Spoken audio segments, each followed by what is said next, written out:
do you think we are in a commodity bubble? Thank you.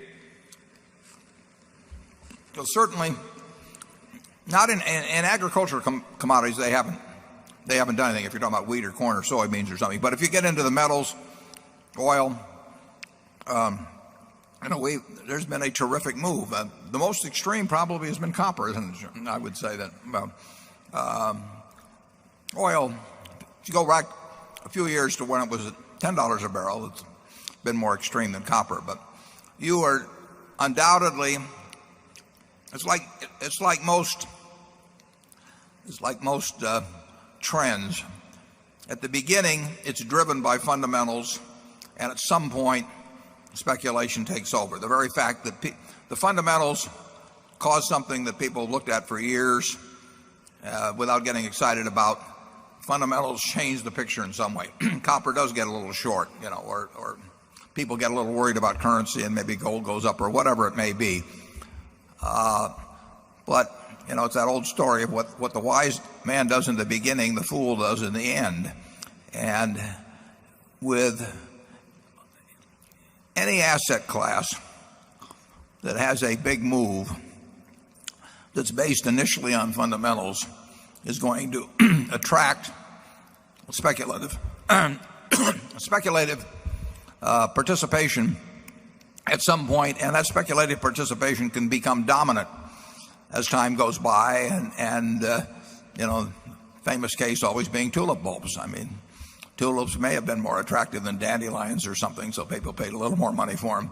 But once a price history develops that causes people to start looking at an asset that they never looked at before and to get envious of the fact that their neighbor made a lot of money without any apparent effort because he saw this early and so on, that takes over. And my guess is that we're seeing some of that in the commodity area, and of course I think we've seen some of it in the housing area too. How far it goes, you never know. I mean, some things go on to just unbelievable heights, and then silver went back in there.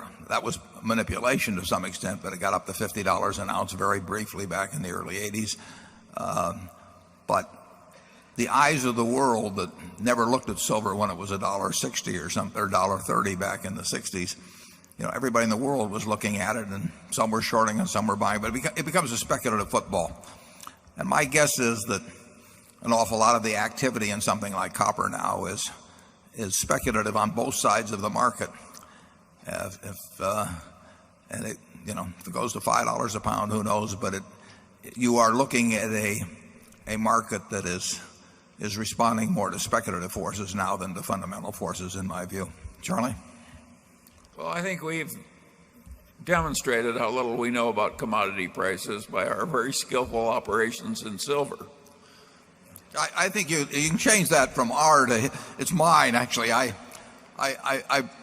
bought it very early. I sold it very early. Other than that, everything I did was perfect. I mean, we managed to minimize things there with great efficiency. Or I managed to. Charlie didn't have anything to do with that. I was the silver king there for a while. We did make a few dollars on it, but we're not good at the game of, when it gets into the speculative area, figuring out how far a speculative boom will go. If the fundamentals are attractive, we think we're getting a lot for our money, buying equities or whatever it may be. We'll make some money.